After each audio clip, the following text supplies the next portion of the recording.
আমার প্রাণপ্রিয় শেখ মুর্শিদ কুতবা আলম আরিফ বিল্লাহ রুমিয়ে জামানা হযরত মাওলানা শাহ আব্দুল মতিন বিন হুসাইন সাহেব দামাত বরকাতুহুমের লেখা কবিতার নাম আলোর সন্ধান। আলোর সন্ধান। 16 জুন 2025 বেলা 1:35 লেখা। ইস্তাম্বুল যাওয়ার পথে টার্কিশ এয়ারলাইন্সের এরোপ্লেনে বসে লেখা কবিতা। পৃথিবীকে দেখি আমি প্রিয় নবীর চোখে, পৃথিবীকে দেখি আমি প্রিয় নবীর চোখে, কি প্রশান্তি লোভী আমি আলোকিত বুকে, কি প্রশান্তি লোভী আমি আলোকিত বুকে। পৃথিবীকে দেখি আমি প্রিয় নবীর চোখে, পৃথিবীকে দেখি আমি প্রিয় নবীর চোখে, কি প্রশান্তি লোভী আমি আলোকিত বুকে, কি প্রশান্তি লোভী আমি আলোকিত বুকে। বিশ্ব নবী নিজে আলো, সঙ্গে তাহার আলো, সেই আলোকে আলোকিত মানুষেরা হয় ভালো। বিশ্ব নবী নিজে আলো, সঙ্গে তাহার আলো, সেই আলোকে আলোকিত মানুষেরা হয় ভালো। জ্ঞান বিজ্ঞানের মর্যাদা তো নিশ্চয়ই স্বীকৃত, জ্ঞান বিজ্ঞানের মর্যাদা তো নিশ্চয়ই স্বীকৃত। পথ ভুলিয়া যায় বিজ্ঞানী সেই আলো ব্যতীত, পথ ভুলিয়া যায় বিজ্ঞানী সেই আলো ব্যতীত। যত বড় বিজ্ঞানী হোক, মুহাম্মদুর রাসূলুল্লাহ সাল্লাল্লাহু আলাইহি ওয়াসাল্লামের জ্ঞানের আলো, শিক্ষার আলো সঙ্গে থাকতে হবে। আর না হলে সে ওই আলোবিহীন বিজ্ঞানী অন্ধকারে ডুবে মরবে, দুজাহান বরবাদ হবে। জ্ঞান বিজ্ঞানের মর্যাদা তো নিশ্চয়ই স্বীকৃত, জ্ঞান বিজ্ঞানের মর্যাদা তো নিশ্চয়ই স্বীকৃত।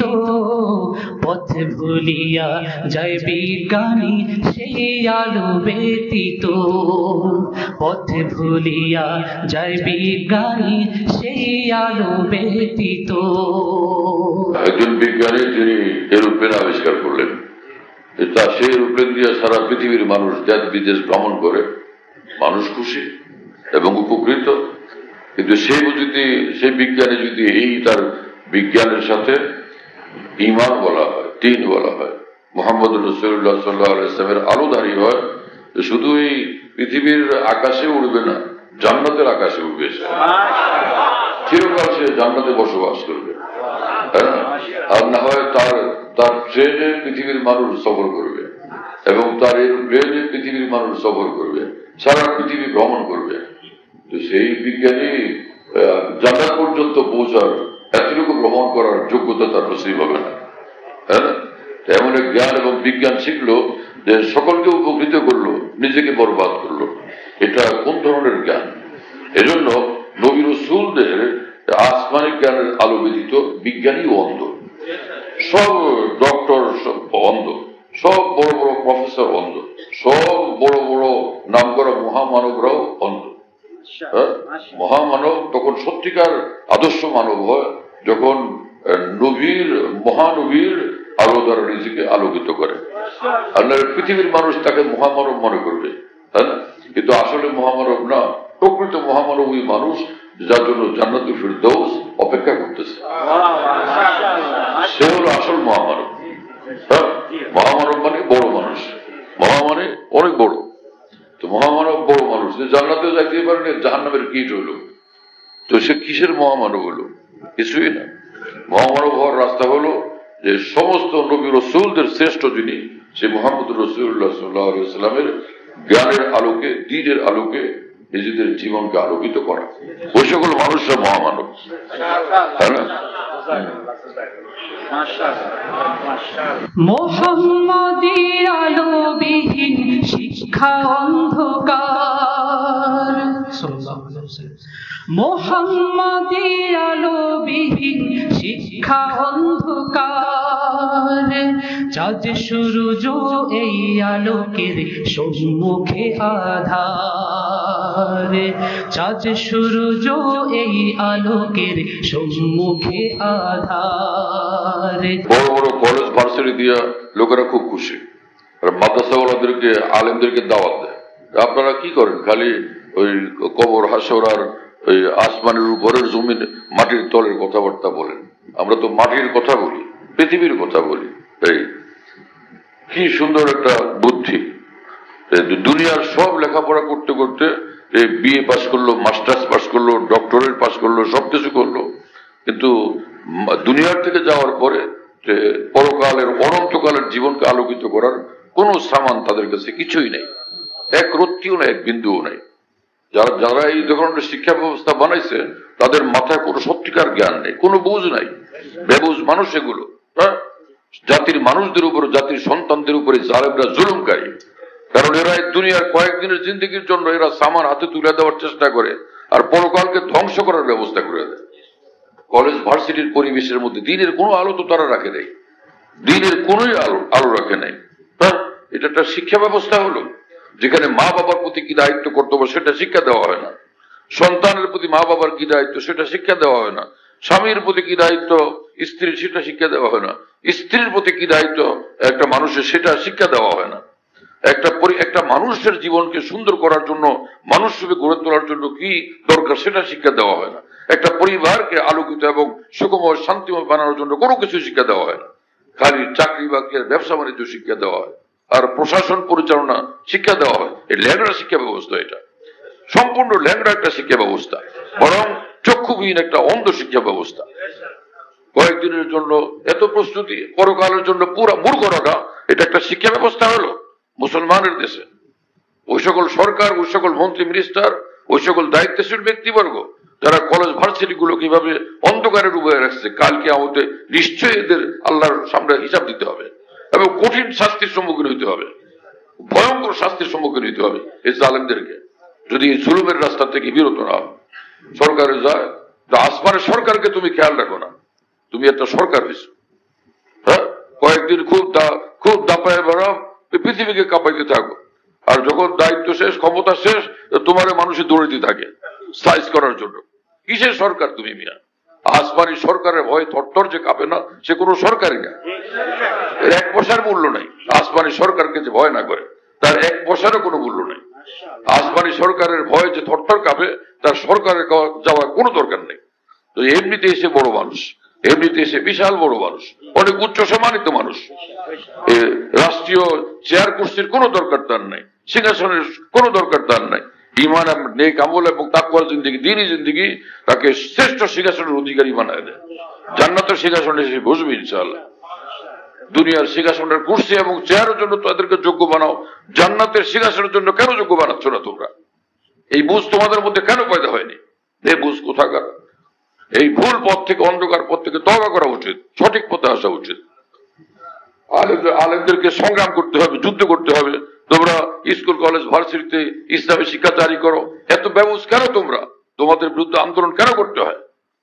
হ্যাঁ, এর দুনিয়ার চাকরি বাকরির জ্ঞান, কিন্তু পরকাল জীবনকে আলোকিত করার জ্ঞান তো এখানে নাই। সেটুকুর দরকার কেন নাই? কারণ তোমরা সবক পড়ছো সেকুলারিজম। কিসের সেকুলারিজম তোমাদের? আল্লাহ তাআলা তোমাকে সেকুলারিজম পড়ার জন্য আর বাস্তবায়ন করার জন্য দুনিয়াতে সৃষ্টি করছেন। অন্ধ কোথাকার? কিসের সেকুলারিজম? সেকুলারিজমকে বের করো এখান থেকে। কোন সেকুলারিজম না। একটা মুসলিম দেশে ঈমান আর ইসলামের উপর ভিত্তি করে সবকিছু তৈরি হইতে হবে। সেকুলারিজম চিল্লাচিল্লি করতে থাকো আর কিছুই জানে না কোরআন সুন্নাহ সম্পর্কে, মূর্খের দল। আর কুলিয়াল কাফিরুন পড়ে ওখান থেকে শেষ দিকে লাকুম দীনুকুম ওয়ালিয়া দিন, এখান থেকে ধর্ম নির্ভীকতা প্রমাণিত হয়েছে। যেই কথা বলে সে পাকা মূর্খ মানুষ। লাকুম দীনুকুম ওয়ালিয়া দিন সূরাটা শুরু হয়েছে এইভাবে, ওয়ালিয়াল কাফিরুন লা আবুদু মা তা'বুদুন। হে রাসূল, আপনি বলে দেন, হে কাফেরেরা, তোমরা যেগুলোর পূজা করো সেগুলোর পূজা এবং উপাসনা আমরা করি না, আমি করি না। লা আবুদু মা তা'বুদুন, কি হুঙ্কার দেখো যে তোমরা যেসব জিনিসের পিছনে পড়ছো, যেগুলো মাবুদ বানায় তোমরা উপাসনা করো, ওগুলোর ধার ধারি না আমরা। লা আবুদু মা তা'বুদুন, এখানে ধর্মনিরপেক্ষতার বয়ান না কমপ্লিট তাওহীদের বয়ান? হ্যাঁ, আল্লাহ পাক এই কথা দিয়ে শুরু করছেন এই সূরা। কি ভাষা, কত বড় হুঙ্কার! কুল ইয়া আইয়ুহাল কাফিরুন লা আবুদু মা তা'বুদুন, আপনি বলে দেন হে কাফেরের দল, তোমরা যে সকল জিনিসের পূজা করো, ইবাদত উপাসনা করো, ওগুলোর উপাসনা আমরা করি না। হ্যাঁ, তারপরে কি? আরে পড়ো না মিয়া মৌলভী সাহেব। কুল ইয়া আইয়ুহাল কাফিরুন লা আবুদু মা তা'বুদুন, তারপরে ওয়ালা আনতুম আ'বুদুনা মা আ'বুদ ওয়ালা আনতুম আ'বুদুনা মা আ'বুদ, যার ইবাদত আমরা করি তোমরা তার ইবাদত করো না। তারপর ওয়ালা আনতুম আ'বুদুনা মা আ'বুদ, আবার সেই কথা ওয়ালা আনতুম আ'বুদুনা মা আ'বুদ, এবং যার ইবাদত আমি করি তার ইবাদত তোমরা করো না। লাকুম দীনুকুম ওয়ালিয়া দীন, দ্বীনের বিভিন্ন অর্থ হয়। দ্বীনের এক অর্থ হলো ধর্ম, আর দ্বীনের এক অর্থ হলো প্রতিদান। কি কথা বুঝেন না? লাকুম দীনুকুম ওয়ালিয়া দীন, আমার দিন আমার, তোমার দিন তোমার, আমার ধর্ম আমার। তার মানে আমার দিন হলো তাওহীদ, ঈমান, ইসলাম, আল্লাহ যেদিকে ডাকেন সেদিকে, আর তোমার দিন হলো কুফর, যেটার পরিণতি জাহান্নাম। এখানে ধর্মনিরপেক্ষতা এখানে কোথায় আছে? আপনারা তাফসীরের যে কোনো কিতাব পড়েন, এখানে তাওহীদের কথা এবং শিরক কুফরের ভিতরে ভয়ঙ্কর হুঙ্কার। কোরআন সুন্নাহর জ্ঞান বলতে কিচ্ছু নাই তিল পরিমাণ, আর বড় ইসলামের প্রতিনিধিত্বের দাবিদারেরা পাগল কতগুলো। খালি রাজনীতির একটা চেয়ারে বসে চিৎকার করতে শুরু করো। হ্যাঁ, তুমি ডক্টর, তুমি যে লাইনের ডক্টর সে লাইনে কথা বলো। তুমি যদি মেডিসিন সায়েন্সের কোনো বড় কেউ সেই বিষয়ে কথা বলো, রাষ্ট্রবিজ্ঞানের বড় কেউ সে বিষয়ে কথা বলো। কি কথা বোঝেন নাই? তোমাকে আল্লাহ যে লাইনে জ্ঞান দিচ্ছেন সেটা বলো। কোরআন সুন্নাহর জ্ঞান তোমার নাই, তুমি সেখানে বাড়াবাড়ি কেন করো? সেখানে বাঘার উপর কেন দেখাও? তুমি কোনো অধিকার নাই তোমার, তোমাদের সীমা লঙ্ঘন এগুলো। এর থেকে তওবা করো, আর না হলে এই কোরআনের বিকৃত ব্যাখ্যার জন্য জাহান্নামের আগুন ছাড়া আল্লাহর কসম কোন রাস্তা নেই। কোরআনে পাকে বিকৃত ব্যাখ্যা করলে তার ঠিকানা জাহান্নাম। সে সাধারণ মানুষ হোক, আর না হলে যত বড় রাজনীতিবিদ হোক, যত বড় বিশ্বকাপের রাষ্ট্রপ্রধান হোক, সোজা জাহান্নামে যাওয়া লাগে।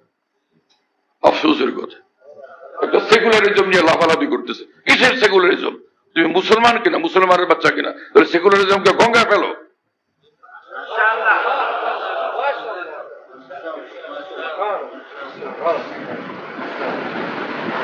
খুব একটা রাজনীতিবিদ হয়েছে এক একজন। কিসের রাজনীতিবিদ তুমি? সারা দেশের মানুষ মুসলমান, মুসলমানদের প্রতিনিধিত্ব তুমি করতে জানো না। কিসের রাজনীতিবিদ তুমি? যে দেশের সংখ্যাগরিষ্ঠ মানুষ মুসলমান, সেখানে তুমি কেন সে মুসলমানদের প্রতিনিধিত্ব করতে শেখো নাই? এই কাফের মুশরিক বানানোর দায়িত্ব তোমার, এই মুসলমানদেরকে মূর্খ বানানোর দায়িত্ব তোমার। মুসলমান তো সে যে আল্লাহর ভয়ে কাঁপে, আল্লাহর ভয় যে কাঁপে, সর্বত্র সে নীতি আদর্শের উপরে, সত্যের উপরে, সততার উপরে, স্বচ্ছতার উপরে প্রতিষ্ঠিত থাকবে। তাহলে ইসলামের চর্চা দরকার কতটা, দ্বীনের চর্চা দরকার কতটা, এই জিনিস কেন বুঝো না তুমি? মুসলমানের বাচ্চা হয়ে থাকলে কাফেরের বাচ্চা হলে কথা ছিল, মুসলমানের বাচ্চা হইয়া কাফেরের মতো, ফেরাউনের মতো কথা কেন বলো? চল, মুসলমানের বাচ্চা মুসলমানের মতো কথা বলো, ফেরাউনের বাচ্চার মতো কথা বলতেছো। মোহাম্মদের আলো বিহীন শিক্ষা অন্ধকার, চাঁদ সূরজ এই আলোকের সম্মুখে আধার। আধার মানে অন্ধকার। চাঁদ সূরজ রাসূলুল্লাহ সাল্লাল্লাহু আলাইহি ওয়াসাল্লামের জ্ঞানের আলোর সামনে অন্ধকার। চাঁদ সূরজের আলোর এক পয়সার মূল্য নাই মুহাম্মদুর রাসূলুল্লাহ সাল্লাল্লাহু আলাইহি ওয়াসাল্লামের জ্ঞানের আলো যদি তার কাছে না থাকে। আকাশের চাঁদ সূরজ তো ফিরআউনকেও আলো দেয়, নমরুদকেও আলো দেয়, এর মধ্যে কোনো তারতম্য নাই, পার্থক্য নেই। হ্যাঁ ভাই, তুইও খা। এই কথা বুঝো নাই? আচ্ছা রকম ধোলাই দেয়, পিটায়, হাঁটুতে পিটায়, জায়গায় জায়গায় পিটায় পুলিশে, চোরারে যখন ধরে।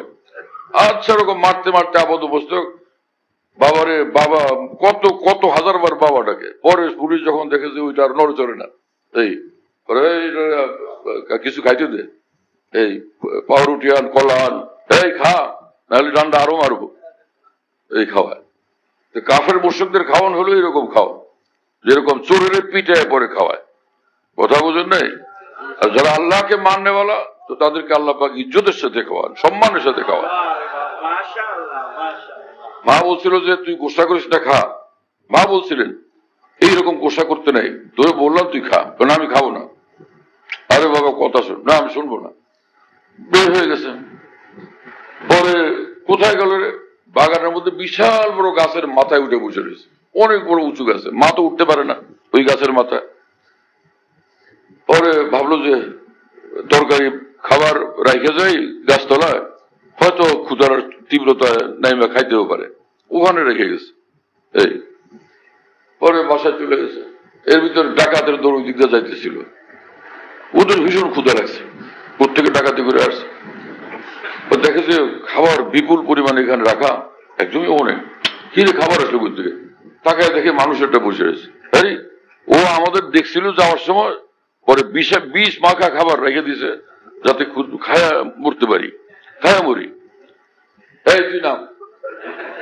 তো ও তো নামতে চায় না, বলে আমি গোসা করছি মার লোক। তুই নাম, তুই নাম, বললাম তো। এমন ভয় চলে নামছে। এই বিষ মাখছ আমাদের, বিষ মাখা খাবার রাখছো আমাদেরকে মারার জন্য? বল না আমি তো মার লোক গোসা করে খাই না, পরে রাখিয়ে গেছি। না বিষা কথা করছি, এই তুই খাবি এগুলি। পরে বলো যে না আমি খাবো না, গোসা করছি তো, আমি তো গোসা করছি, আমি খাবো না। আচ্ছা রকম ধরে দিস। এই মাইরে পরে যে খা তুই আগে। খাইছে, পরে দেখে যে মরে টরে না, ঝিমায়ও না, তো দেখা খাবার আর খাইছে, রাখ, এটা আমরা খাবো।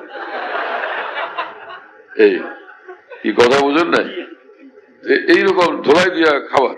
তো কাফের মুশরিক নমরুদ ফেরাউনদের যে দুনিয়ার যত মজা আরাম, এগুলো এইরকম ধোলাই দেওয়া আর লানত ওয়ালা অভিশপ্ত খাবার দাবার। ঈমানওয়ালা খায়, মহান আল্লাহর পক্ষ থেকে পায়, সেটা খায়। হ্যাঁ, রাসূলুল্লাহ সাল্লাল্লাহু আলাইহি ওয়াসাল্লাম দোয়া শিক্ষা দিয়েছেন, খাওয়ার পরে বলবা আলহামদুলিল্লাহ যে আতামানা, যে প্রশংসা ওই আল্লাহর যিনি আমাকে খাইতে দিয়েছেন, ও সাকানা, যিনি আমার পানি পান করে আমার পিপাসা নিবারণ করছেন, ও জানানা মুসলিমিন, আমাদেরকে ইসলামের দৌলত দ্বারা ধন্য করছেন, মুসলমান বানাইছেন। কি কথা! মুসলমানের এক এক আমল কত দামি! মুসলমান শিখেই না, আলেমদের কাছে যাই না, খালি ব্যবসা বাণিজ্য, আমার অমুক কোম্পানি, আমার তমুক কোম্পানি, হাজার হাজার লাখ লাখ কোটি কোটি টাকা, হ্যাঁ না, সে ব্যাংকগুলো খালি করে সব নিয়ে আসে। এক একজন খুব ফুটানি দেখায় আমি বড় ধনী। কিসের ধনী? তুমি তো মিসকিনের শেষ, এক পয়সা নিজের নেই, সব পরের পয়সা যেগুলো ব্যাংকে জমা ছিল কায়দা গোসল করে সেগুলো একটা তুমি বিরাট কোম্পানি খুলছো, বড় পয়সা ভালো, কিছুই নাই। এর থেকে ভালো ওই মানুষ যে রিক্সা চালায়, হালাল কামায়, নিজেরটা খায়, খায় আসে মৌজ করে, সারাদিন ইট টানে, বালু টানে, হালাল জিনিস নিয়ে আসে, খায় আর মৌজ করে, ফুর্তি করে। এই কোম্পানি যে সুদের উপর প্রতিষ্ঠিত, এই বিশাল বড় ব্যবসা বাণিজ্য যা সুদের উপর প্রতিষ্ঠিত, এই লানতের থেকে এর এক একটা পয়সার দাম বেশি, 1 টাকার দাম বেশি, এর 5 টাকার দাম বেশি, এর গোলামের দাম বেশি, ওর গোলামি দিয়ে নিচ্ছে। কারণ সেটা লানতওয়ালা, অভিশপ্ত, যেটা জাহান্নামে নিয়ে যাবে। আর এই কষ্ট করে যে পয়সা ইনকাম করছে, হালাল পয়সা, এটা থেকে জান্নাত পর্যন্ত পৌঁছে দিবে। আর সেটা পশুর পয়সা, যেটা সুদের পথে, ঘুষের পথে, আর এটা মানুষের পয়সা, যেটা সে পরিশ্রম করে ইনকাম করছে। কথা বুঝতেছেন প্রিয় বন্ধুরা? চলো ভাই, পয়সাওয়ালা দেখলে মানুষ কাঁপতে থাকে। তোমার মধ্যে দিন ইমান থাকলে তুমি এরকম পয়সাওয়ালা দেখলে, নমরুদ দেখলে, ফেরাউন দেখলে, কারুন দেখলে কাঁপতে থাকবে কিসের জন্য? হ্যাঁ, সেই পয়সাওয়ালা মর্যাদাশীল, যে পয়সাওয়ালা সচ্চা দিন ইমানওয়ালা, সচ্চা দিন ইমানওয়ালা। পয়সাও আছে, যেমন আবু বকর সিদ্দিক রাদিয়াল্লাহু আনহু, পয়সাও আছে, দিন ইমানের শীর্ষ। আব্দুর রহমান ইবনে আওফ রাদিয়াল্লাহু আনহু, পয়সাও বিপুল, দিন ইমানের শীর্ষেও তিনি। এইরকম পয়সাওয়ালা দামি মানুষ, এরকম পয়সাওয়ালা মুসলমান সারা পৃথিবীতে বেসুমার হতে থাকবে। হ্যাঁ, মুসলমানদেরকে আল্লাহ বড় বড় ধনী, বড় বড় ফ্যাক্টরির মালিক বানায় দেখ। হ্যাঁ, বড় বড় ধনী বানায় দেখ, বড় বড় ফ্যাক্টরির মালিক। আমার শায়েখ, আমার পীর মুর্শিদ গেছেন সাউথ আফ্রিকা, তো তার মুরিদ ইদ্রিস লাসানি, তো তার মার্কেটে নিয়ে গেছে, মার্কেটে পরে এত বিশাল মার্কেট যে গাড়ি দিয়া চলা ছাড়া সম্ভব না। তো গাড়ি দিয়া হজরত যাইতেছেন, আর দোকানপাট মাল ভর্তি, বিশাল কোম্পানি। ইদ্রিস লাসানি আসছিলেন, বাংলাদেশেও দেখা হয়েছিল।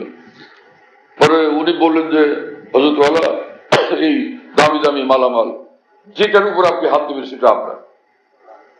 এই বললো হজরতওয়ালা, ওর মাথার উপর হাত রাখতেন। হজরত এটা কি?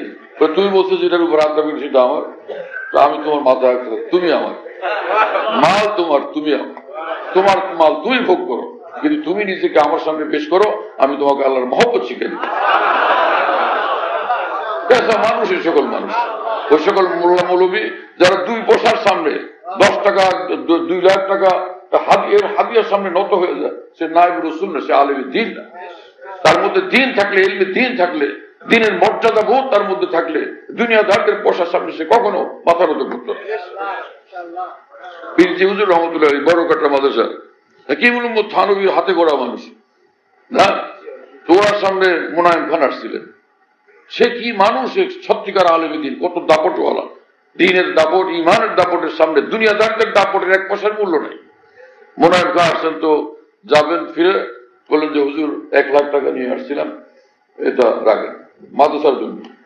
পীর হুজুর রহমাতুল্লাহ বলছেন, এটা কি সরকারি টাকা না আপনার নিজের ব্যক্তিগত টাকা হইলে রাখবো, এক মুসলমান দিনের খেদমত করার অধিকার রাখে, কিন্তু সরকারি টাকা হইলে রাখবো না, সরকারি টাকা ঝামেলাওয়ালা। এরপরে কয়েকদিন পরে বলবে এই হুকুম মানো, সেই হুকুম মানো। কি কথা বুঝো নাই? বা কওমি মাদ্রাসাকে স্বীকৃতি দিয়ে একজনে ঘোষণা করছে, পুরানা সরকারের একজন, এদেরকে মাত্র হাতের মুঠায় আনলাম, ধরলাম মাত্র, এখন আস্তে আস্তে খিচাইতে থাকবো, একটার পর একটা ধরতে থাকবে। ওরা বিরাট বড় সম্মেলনের মধ্যে এই কথা ঘোষণা করছে। কথা বুঝতেছেন প্রিয় বন্ধুরা? আমাদের ওলামায়ে কেরাম এটা বোঝা উচিত। দুনিয়াদারদের পিছনে ঘুরলেই বিপদ আসবে, সমস্যা হবে, আখিরাত থেকে বিচ্যুত করার তারা চেষ্টা করবে, তাদের মাথা অন্ধকারে ডুবা, এদের বুঝ নাই, সহি বুঝ নাই। কোরআন সুন্নাহর ইলম ব্যতীত, দ্বীনের ইলম ব্যতীত সহি বুঝ, আলোকিত বুঝ পয়দা হয় না। কথা বুঝতেছেন প্রিয় বন্ধুরা? সত্যিকার ওলামায়ে দ্বীনকে পয়সা দিয়ে কিনা যায় না।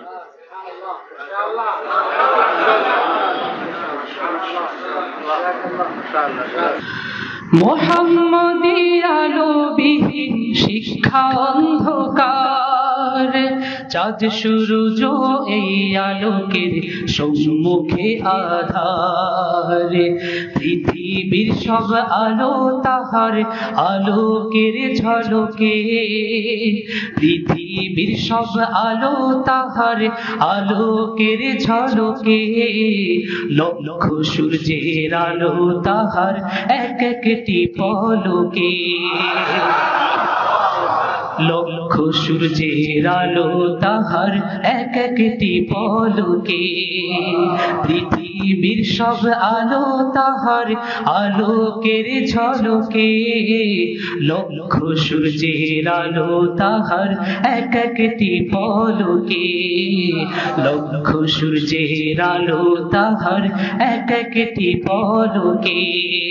রাসূলুল্লাহ সাল্লাল্লাহু আলাইহি ওয়াসাল্লামের তিনি এক এক পলকে লক্ষ কোটি সূর্যের চেয়ে বেশি আলো বিতরণ করতেন। সেই আলো ধারণ করতেন, গ্রহণ করতেন সাহাবায়ে কেরাম রাদিয়াল্লাহু আনহুম। তাদের মর্তবা কত বড়! আর সেই সাহাবাদের সামনে একদল মুসলমান বিদ্বেষ পোষণকারী, তীব্র সমালোচনাকারী, বই পুস্তক লিখে বসে আছে। উসমান রাদিয়াল্লাহু আনহুর বিরুদ্ধে পর্যন্ত লিখছে যে হযরত উসমান ইনি স্বজনপ্রীতি করছিলেন। হ্যাঁ, ইসলামের একজন বড় কর্ণধার তিনি। উসমান রাদিয়াল্লাহু আনহুর বিরুদ্ধে বই লিখছেন নিজের কলম দিয়া, হযরত উসমান স্বজনপ্রীতিকারী ছিলেন। নাউযুবিল্লাহ তাআলা মিন যালিক। এমন একজন মানুষ তিনি ইসলামের প্রতিনিধিত্বকারী। রাসূলুল্লাহ সাল্লাল্লাহু আলাইহি ওয়াসাল্লামের দুইজন মেয়েকে যিনি বিয়ে করছেন, এই জন্য জিন নূরাইন বলা হয়, 2 নূরওয়ালা, জিন নূরাইন, 2 নূরওয়ালা। রাসূলুল্লাহ সাল্লাল্লাহু আলাইহি ওয়াসাল্লাম পরে দ্বিতীয় মেয়ের যখন ইন্তেকাল হলো, রাসূল সাল্লাল্লাহু আলাইহি ওয়াসাল্লাম বললেন যে আমার যদি আরো মেয়ে থাকতো আমি উসমানের কাছে দিতাম, সেটা মরে গেলে আরেকটা থাকলে সেটাও ওরে দিতাম, সেটা মরে গেলে আরেকটা থাকলে সেটাও ওকে দিতাম। মুহাম্মদ রাসূলুল্লাহ সাল্লাল্লাহু আলাইহি ওয়াসাল্লামের নজরে যার মর্যাদা এত ঊর্ধ্বে, আর ইসলামের এই কর্ণধারার চিন্তাবিদ তার বিরুদ্ধে কলম ধরছেন এবং লিখছেন যে এই উসমান তিনি স্বজনপ্রীতিকারী, আর তোমরা সেই ইসলামী চিন্তাবিদের পিছনে ঘোরাঘুরি করতেছো। বুঝো এইরকম ইমামের পিছনে ঘুরলে অবস্থা কি দাঁড়াবে? তোমরা মুসলমান। হাজার হাজার শিক্ষালয়ে আল্লাহ চিনাও না, ভাত কাপড়ের জ্ঞান তো শিখাও, আলো বিলাও না। হাজার হাজার শিক্ষালয়ে আল্লাহ চিনাও না, ভাত কাপড়ের জ্ঞান তো শিখাও, আলো বিলাও না। ঐশী জ্ঞানে মূর্খ রেখে পূর্ণতা হয় না, ঐশী জ্ঞানে মূর্খ রেখে পূর্ণতা হয় না। খোদার কসম হাসর মাঠে রক্ষা পাবে না, খোদার কসম হাসর মাঠে রক্ষা পাবে না। শিক্ষিতদের আলোকিত করো আলো দিয়ে, অহেতুক সব কথা না কও ইনিয়ে বিয়ে। কয়েকদিনের নেতা হইলে, এমপি মন্ত্রী হইলে, সরকারে গেলে কত ঢকে যে কথা বলে, মনে হয় যে পুরো একটা পাকা ফেরাউনিয়ত পেয়ে গেছে, ফেরাউনের মস্তক পেয়ে গেছে। এক একজনের দাপট কি! হ্যাঁ, আশ্চর্য! এতটা মূর্খতার অন্ধকারে ডুবাই মানুষগুলো যে কয়েকদিনের ক্ষমতা এটা শেষ হয়ে যাবে এইটুকু আকল এদের মাথার মধ্যে নাই। মনে হয় যে কি দাপট, তামাম দুনিয়াকে কাঁপায় ফেলতেছে, কাউকে কোনো পাত্তাই দেয় না, কোনো সম্মানিত মানুষকে সম্মান করতে রাজি হয় না, যা ইচ্ছা তাই বলতে থাকে, আলেমদের বিরুদ্ধে, মাদ্রাসার বিরুদ্ধে, দ্বীনের বিরুদ্ধে, ইসলামের বিরুদ্ধে, হয় না? পরে যখন সব লন্ডভন্ড হয়ে যায়, পরে এখন হাহাকার, কিছুই নাই, এক পয়সার মূল্য নাই। আমি যখন ঢাকা লালবাগ মাদ্রাসায় পড়াশোনা করি, তো ওই লালবাগের মাদ্রাসার পাশে পোস্টার মোড়, এখানে ওই হোটেল ছিল কতগুলো, আমরা ওখানে নাস্তা করতাম। 8 আনা, সে 8 আনা দিয়া ধুম নাস্তা, একদম গরম গরম বড় সাইজের সে পরাটা না, আর ওর সঙ্গে ভাজি দিত, সে কি সুস্বাদু। তো ভোরবেলা ওখানে নাস্তা করতে যেতাম। এক লোক যাইতেছে ঝুলতে ঝুলতে, 1 লাখ, ডাইনে বায়ে কোনো লোক তার দিকে একবার তাকালো না। তো আমার পরিচিত মানুষ, তিনি আমার বললেন যে এই যে যাইতেছে, ওনারা চিনেন?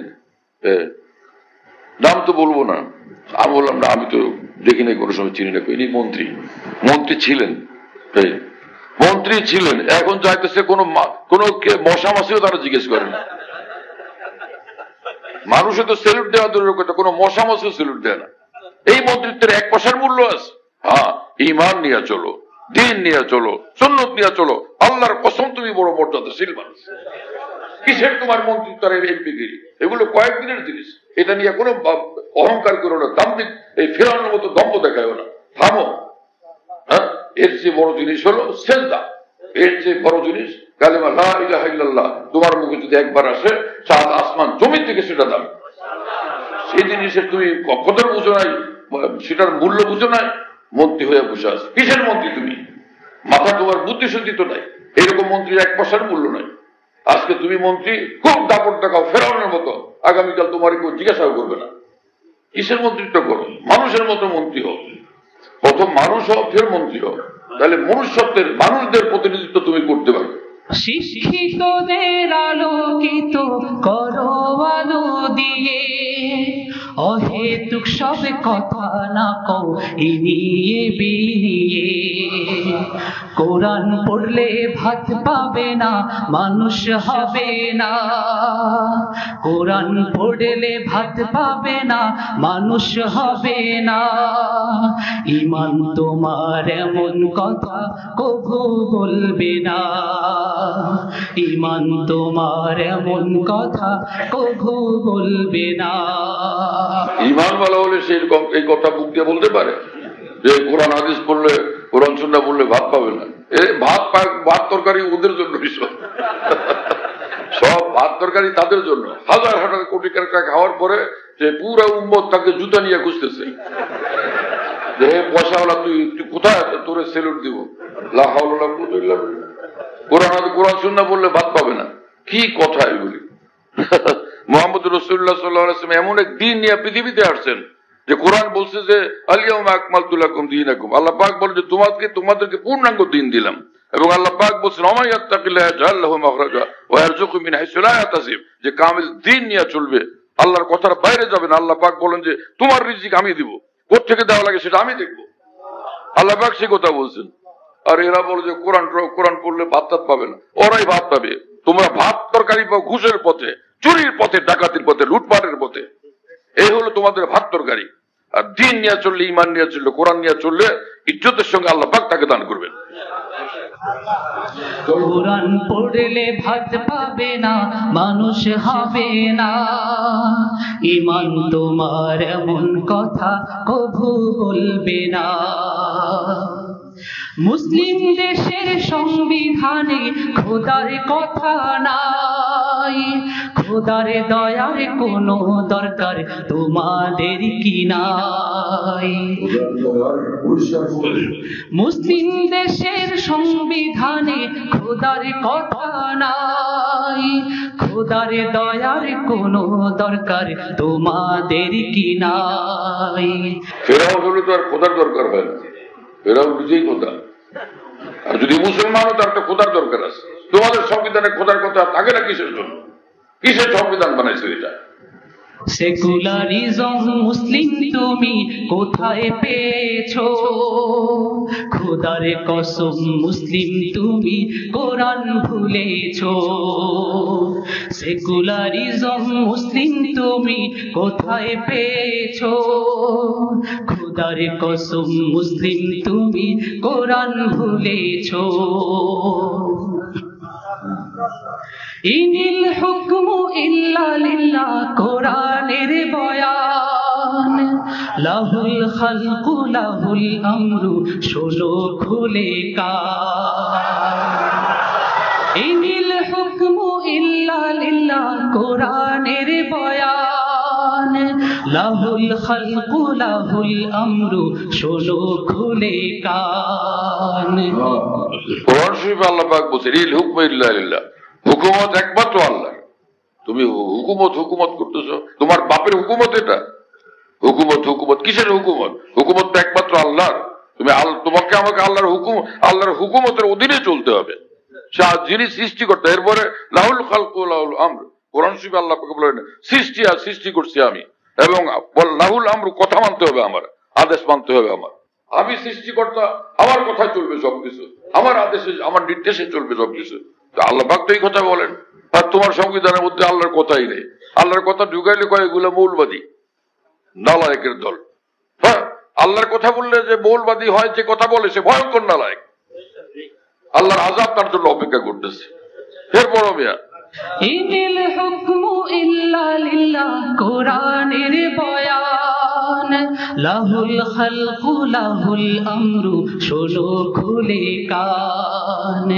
খোদার কসম সেকুলারিজম তোমরা খতম করো, মুসলিমের ন্যায় অমুসলিমের হক প্রতিষ্ঠা করো।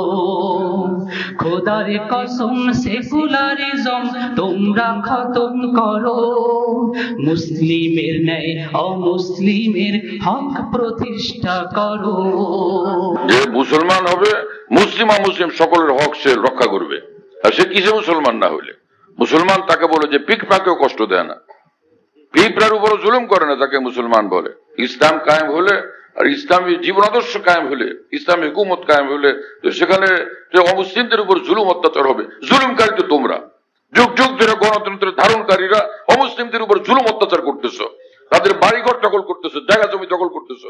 কোন আলেমে দিন কোন অমুসলিমরা বাড়িঘর দখল করছে? আমাকে দেখাও, দেখাও আমাকে, আমাদেরকে কোন আলেম কোন অমুসলিমের বাড়িঘর দখল করছে, জায়গা জমি দখল করছে? কুমিল্লা শহরের উপরে বিশাল মাদ্রাসা, কাসেমুল উলুম, দাওরা হাদিস পর্যন্ত অনেক পুরানা মাদ্রাসা, নাম করা মাদ্রাসা, বড় বড় আলেম এখান থেকে তৈরি হয়েছেন। অনেক এই বাংলাদেশের শ্রেষ্ঠ আলেমরা সেখানে শিক্ষকতা করছেন। ছোট মাদ্রাসার শিক্ষার দিক থেকে অনেক উচ্চ মানের, কিন্তু জায়গা একদম সংকীর্ণ। তা আমি দেখলাম যে রুমে আমাকে রাখছে ওনারা, বিশাল জায়গা খালি, কত যে একর হবে খোদায় পাক জানে, একদম পুরা খালি মাদ্রাসার বিল্ডিং এর পাশে। আমার এটা এখানে আপনারা কার জায়গা, এটা সরকারের হোক বা পাবলিকের হোক, বলে টুলে এখান থেকে কিছু জায়গা নেন। এত ছোট্ট বানায় রাখছেন, এত বড় মাদ্রাসা, শিক্ষার মানের দিক থেকে এত উচ্চ মানের মাদ্রাসা, জায়গা এত সংকীর্ণ। বললেন এটা তো নেওয়া যাবে না। কেন? এটা একটা আশ্রমের জায়গা, হিন্দুদের একটা আশ্রমের জায়গা, একটা কোন ট্রাস্ট ছিল তার অধীনে আশ্রম, সেই জায়গা বিশাল একর কে একর পড়ে আছে, বাস ওইটা ওইখানেই আছে, ওইভাবেই আছে। মাদ্রাসাওয়ালার তো এত যুগ জমানা গেল, কিন্তু মন্ত্রী মিনিস্টারকে ধরে কোনো সরকারকে ধরেও হিন্দুর জমি তো দখল করতে যায় না। তোমরা বড় লম্বা গলার কথা বলো, গলাবাজি করে পড়ো যে মৌলবাদ মৌলবাদ, আর একদল জাহেল লোক এই মৌলবাদের কথা শুনে শুনে ভয় পাইতে থাকে। তাহলে মুলামারা যদি সরকারে যায় তো কোন বিপদ হয়ে দাঁড়ায়। মানে আর নামাজওয়ালা এবং আল্লাহকে ভয়কারীরা সরকারে গেলে বিপদ হয়ে যাবে। যে বিপদ হয় সেটা হবে, সেটা আমরা জানি। সেটা কি, পিজি হসপিটালে বহু বছর আগে একবার গেছিলাম, তো ওখানে মুফতি ফাজুল আর আমি গেছিলাম, তো একদল দিনদার ডাক্তার আমাদের কাজে সহযোগিতা করলেন। পরে বললেন যে হুজুর দোয়া করেন, আসি বড় বিপদে। সে কি, আপনারা দেশের সেরা হসপিটালে আছেন, বড় মর্যাদার সাথে আছেন, বিপদ কি? ওই বিপদ হলো এখানে সব ওষুধ দেওয়া চুরিদারি করে যারা নিয়ে যায়, আমরা তাদের সঙ্গে ভাগে রাজি হই না, পরে আমাদের উপরে বিপদ খেপে আমাদেরকে অপদস্থ করে আর হুমকি দেয় এখান থেকে তাড়াই দিবে, অন্য জায়গায় বদলি করে দিবে। এই বহু বছর আগের ঘটনা। এই কথা বুঝতেছেন? এই হলো কাণ্ডবৃত্তি। যে বিপদে পড়তে হবে সেটা হলো এই বিপদ, মানে তাদের সুবিধাগুলো সব নষ্ট হবে, কোন এরকম দিনদার মানুষ সেখানে গিয়ে হাজির হবে। এই ভয় লুটপাট করে খাওয়ার রাস্তা, এটা বাধাগ্রস্ত হবে। বিপদটা হলো এখানে, আর কোনো বিপদ নেই। ওলামায়ে দ্বীন এবং দিনদার মুসলমানরা সরকারে গেলে, হুকুমতে গেলে, মন্ত্রী মিনিস্টার হলে বিপদ হলো শুধু লুটপাট করার রাস্তাগুলো বাধাগ্রস্ত হবে, আর কোনো বিপদ সেখানে নেই। হাফিজ হুজুররা ক্ষমতায় গেলে সেখানে সমস্যা হয়ে যাবে, আর চোরের দল ক্ষমতায় গেলে, লুটপাটকারী ডাকাতেরা ক্ষমতায় গেলে সেখানে দেশের উন্নতি হবে, অগ্রগতি হবে, সমৃদ্ধি হবে। এই দেশের মানুষের অনেকের বুঝ বিস্ময় করো, ওরা আশ্চর্যজনক। সেকুলারিজম অর্থ তুমি আল্লাহকে বুঝাও, রোজার সামনে দাঁড়িয়ে তোমার নবীকে বুঝাও। সেকুলারিজম অর্থ তুমি আল্লাহকে বুঝাও, রোজার সামনে দাঁড়িয়ে তোমার নবীকে বুঝাও, রোজার সামনে দাঁড়িয়ে তোমার নবীকে বুঝাও।